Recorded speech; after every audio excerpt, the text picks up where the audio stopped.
I've had very good outlier videos, so I've had 3 or 4 videos that have hit significantly above average. Trying to engineer that kind of virality is something that is a lot aligned to, yes, I did the interview and stuff, but at the same time, the interview itself, some of the best interviews I've done haven't scaled that well. It's when you put together all of the things, like to see what's trending and see who's big at the moment, then the thumbnail hits, then the intro was great. All of that stuff, I think, has come from the community, really. Before you started working with Voex with us, what were you struggling with, and what were you maybe like frustrated with within the business, within the podcast? A big thing was on branding, because I had absolutely no idea about any of that stuff. Yeah, I knew enough to sit in a room and talk to someone, but I think how to present yourself, how to conduct an interview that has decent flow, connect questions between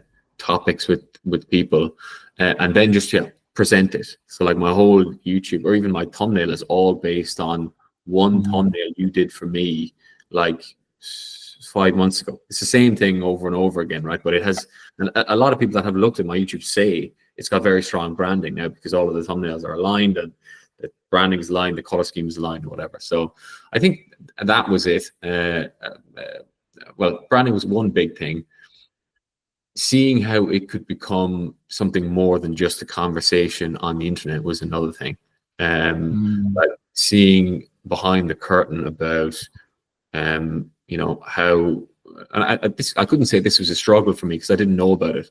I didn't know that how this could scale, basically. And then you hear about, with the work you do with other brands, and then you hear about sponsorships, and then you hear about the ecosystem, and then how it all connects together.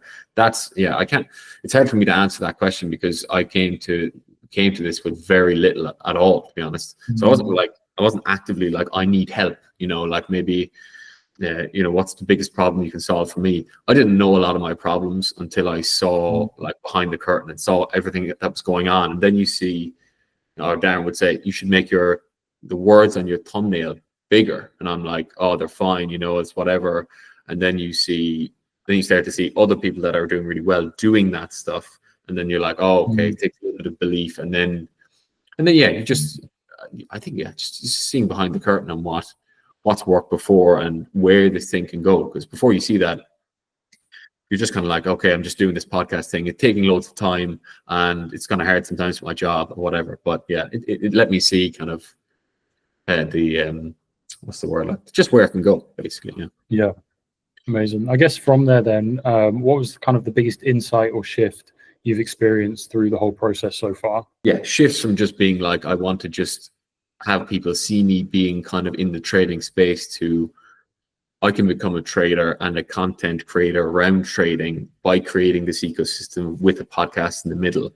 That is like, and to be honest, you and Darren probably said that to me initially, and I probably didn't believe you, basically. I've come to realize about myself, it sounds bad, right? Because it's like, why would you not believe me? But about a little thing about myself is that it takes me a while to actually accept things are true unless I can see they're true. And then you see over time they're true. And then you see them happening for yourself. And then, you're kind of on the move. So those two things, that link between title, thumbnail, and an intro and the ecosystem model, I think, two biggest things. Unreal. So I guess since we started working together, however long ago that was now, a good while ago, what's changed for you in terms of the work you're doing, the content you're putting out, the brand, and then maybe what are some specific results you've seen during the process? What's changed? It's like it's changed. I think there's been multiple iterations to this point, but when I go, if I think back to some of the thumbnails I was trying to create back in the early days, I had a colleague at work tell me that I did one with Jason Sen where I did it myself or whatever, and he came back to me saying it looks like an 80s porno cover. It was so shit. The pixelated photos and like we look like it just looked really bad. So it's hard to it's just changed so much since that. I just think but I don't want to be too general. It's like specific things that have happened. you know, I've had very good outlier videos. So I've had, you know, 3 or 4 videos that have hit significantly above average. Obviously, that's what an average is.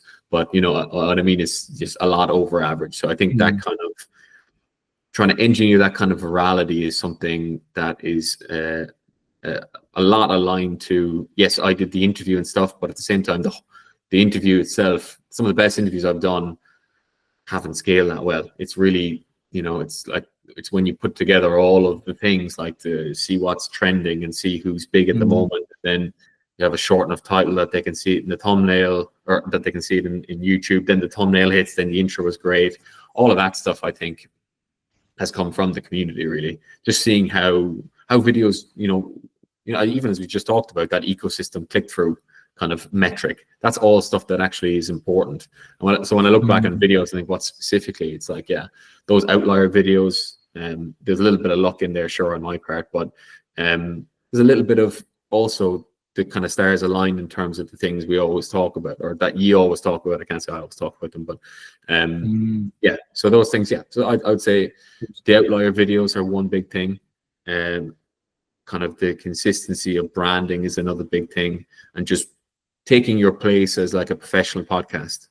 That I think is something in itself, because up to a certain point, it's just kind of amateur a little bit, and people like you, so they might watch it or they might click on it and click straight off, whatever. But I think working with you over time has made it kind of, and I was a lot more active in the beginning in the community. I just very rarely join calls now, but I am still watching the posts and stuff.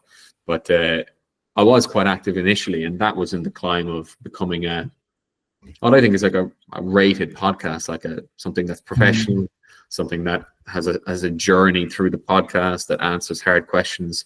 I didn't do that in the beginning. At the beginning, I was just asking fucking questions. So yeah, I would say that is 2 things. Yeah, outlier videos and consistent branding, and I think just, yeah, as I said, becoming a professional podcast, really. Amazing. Yeah, engineering some luck in there as well. I guess in terms of kind of like the coaching then is, yeah, why do you think this kind of style of coaching or this coaching worked well for you? I think early I was quite, I think I was doing a lot less early on, and that's why it worked for me. I mean, and to give you the opposite of why I find it hard at the moment is because as you do these things that you're talking about and you talk about every week, I just get I have less and less time. You know what I mean? As you grow things, or as you take on a community of your own, as my trading scales up, and then I have my job. Eventually, you're in it. Well, I found I was in the community, had like this much stuff, and then you go through the community and you improve things, and then you improve your editing or whatever, and etc. You have your community, and basically, I got to a point in the community where I don't really have a lot of time to be in the community trying to learn about this stuff. So that's where I think where I was at scaling and then kind of petered off was I found a group community then hard to sustain when I had done quite a few of the things from the group community. If you know, does that make sense? It's like you produced the results, right? You did the work, you produced the results, and that gave you the actual work. That's why you came in, right? It's like 100%, hey, this worked, and then you nailed it. You built your own community, and it's like, well, that needs my attention now. Yeah, well, that's it. It's just attention. And I think part of the reason I feel a little bit bad saying that is because I know that being in there got me those results. So I know being in there will get me more results or improve, maybe at a less increasing rate, because when you have nothing, you come in and talk to you guys, and then you start to grow and build, and then things start to move and take off, and you get views and shorts and all that kind of stuff. And then obviously that's not going to just go vertical, right? It peters off, and then you're on a new plateau. And I feel like I'm kind of at that plateau now where I have 3 or 4 things now on the side that are taking my attention. And that's why I find group community kind of format quite difficult now, because I don't really have that much time to join the calls and to be more active in the community. But that, I think, why did it work for me was because, yeah, I had a basic understanding of how to do a podcast. It helped me to take that to the next level. But at that next level, it's kind of like where a one-to-one format would probably be better for me, because I don't have time to talk about, sit down for a topic that that's not my pain point, for example, or something like that, right? Yeah. That's why we have Apex, right? That's for the one-to-one. Yeah, The next exactly. stage for your man is Maybe Apex. maybe you're Joining leading the me to inner it. circle. You said it, not me. Yeah. Yeah. So I guess like the last question I'll have is, how do you feel about the future now? How do you feel about the next 6 to 12 months? Yeah, great. Yeah, as I said, it's the first time I've ever believed that this could be something that could replace my job. Because I don't know, because it's good money in London. Like when you come off it, it's like it's not like you're going to be getting the same money because it's it's decent money. So so I never really thought that this could make any decent money. And I say decent money, I mean over 100 grand, you know, kind of a year, right? That's, I think it would be, unfortunately in London, I think it's what you need to be semi-comfortable because it's so expensive.